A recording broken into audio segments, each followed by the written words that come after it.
Comment faire un bon interview avec un smartphone? Première chose, mettez-vous en position paysage et préparez-vous à être stable pour pouvoir filmer bien droit. Attention, ne bougez pas. Une caméra qui tremble déconcentre le spectateur.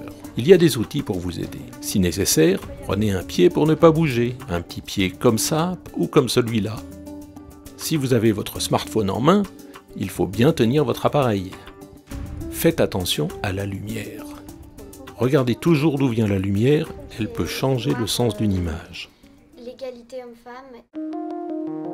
Utilisez de préférence le software Filmic Pro, que vous pouvez trouver dans les applications vendues pour tous les smartphones à tarif très raisonnable. Quel est l'avantage de Filmic Pro? Eh bien, vous pouvez faire le point avec le doigt et régler l'éclairage.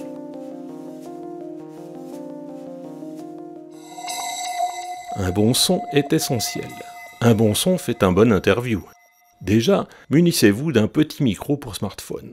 Il en existe beaucoup de modèles et à des tarifs très économiques. Il vous permettra d'enregistrer vos personnages de près comme de loin avec un son très correct.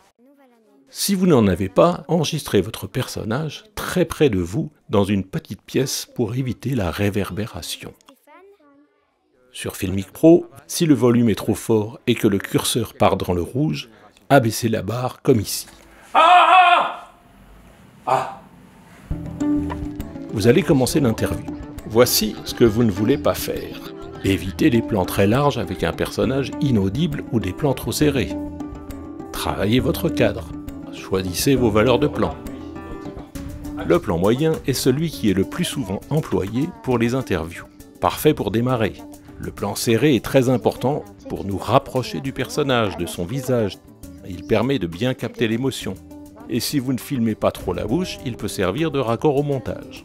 N'oubliez pas de bien faire le point, sinon votre personnage sera flou. Passez votre doigt sur le rectangle afin de le placer sur la tête de la personne que vous interviewez. Le rond, lui, permet de régler la lumière. C'est toujours bien d'avoir un plan large pour établir où on se trouve, mais ce n'est pas obligé. N'utilisez pas le zoom de votre téléphone. Pour garder une qualité optimale et faire un plan serré, mieux vaut vous avancer vers votre sujet. Attention de bien mettre votre objectif à la hauteur de la tête de celui que vous interviewez. Surtout, il doit éviter de regarder l'objectif. C'est ce qu'on appelle un regard caméra. Il sort le spectateur de la narration. Voilà une bonne base pour faire votre interview.